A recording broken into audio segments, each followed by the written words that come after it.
الحمد لله الذي هدانا لهذا وما كنا لنهتدي لولا أن هدانا الله والصلاة والسلام على سيدنا محمد وعلى آلہ وصحبہ اجمعین۔ میرے پیارے بھائیوں اور بہنوں، آج ہم ایک ایسی حدیث پر بات کرنے جا رہے ہیں جو اگر ہم نے سمجھ لی تو ہماری زندگی کے رویے بدل جائیں گے۔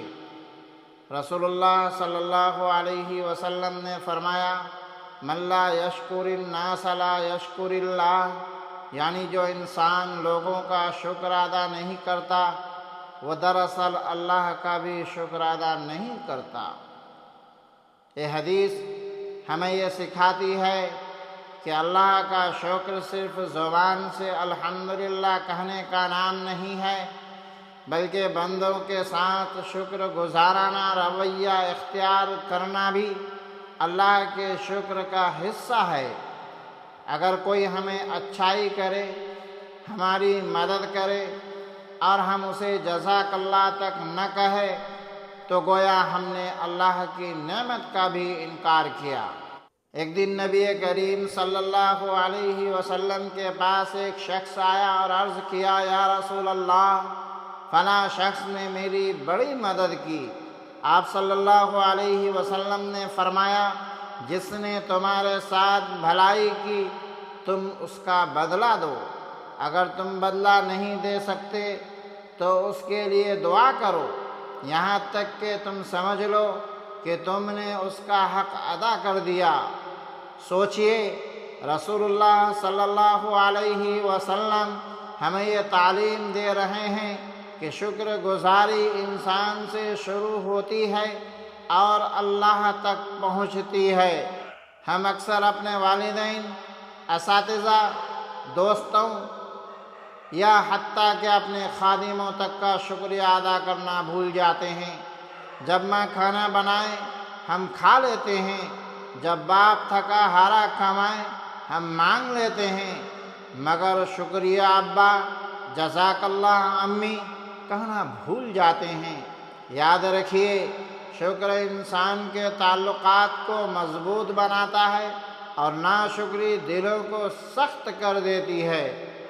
اللہ تعالیٰ فرماتے ہیں، لَإِن شَكَرْتُمْ لَأَزِيدَنَّكُمْ، اگر تم شکر ادا کرو گے تو میں تمہیں اور زیادہ دوں گا۔ یعنی شکر صرف زبانی نہیں، عملی بھی ہونا چاہیے، اور عملی شکر کا پہلا درجہ یہی ہے کہ ہم لوگوں کے ساتھ احسانات کو تسلیم کریں، ان کی قدر کریں۔ اگر کوئی آپ کے لیے دروازہ کھولے، شکریہ کہیے۔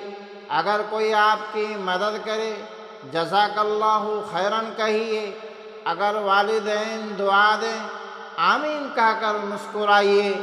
یہ چھوٹے جملے آپ کی زندگی میں اللہ کی رحمت کے دروازے کھول دیتے ہیں۔ نبی صلی اللہ علیہ وسلم خود سب سے زیادہ شکر گزار انسان تھے۔ جب کوئی صحابی کسی بات میں تعاون کرتا، آپ صلی اللہ علیہ وسلم دعا دیتے، جزاک اللہ خیرا، اللہ تمہیں بھلائی دے۔ اور یہی جملہ آج بھی ہمارے لیے شکر کا بہترین انداز ہے۔ میرے عزیزو، اگر ہم چاہتے ہیں کہ اللہ ہم سے راضی ہو جائے تو ہمیں لوگوں کے ساتھ شکر گزارانہ زندگی گزارنی چاہیے۔ اپنے والدین، اساتذہ، دوستوں اور حتیٰ کہ اپنے دشمنوں کے اچھے پہلوؤں کا بھی اعتراف کرے۔ یہی انسانیت ہے، یہی دین کا روح ہے۔ اللہم اجعلنا من الشاکرین ومن الذاکرین ومن الذین اذا احسن الیہم شکروا واذا اسیء الیہم غفروا۔ اے اللہ، ہمیں شکر گزار بندہ بنا۔ اے اللہ، ہمیں دوستوں کے احسانات پہچاننے والا دل عطا فرما۔ آمین یا رب العالمین۔ اگر آپ چاہتے ہیں کہ اللہ آپ پر مہربان ہو تو آج سے یہ عزم کیجئے کہ ہم شکریہ کہنا نہیں بھولیں گے، کیونکہ شکر بندوں سے شروع ہوتا ہے اور اللہ پر ختم ہوتا ہے۔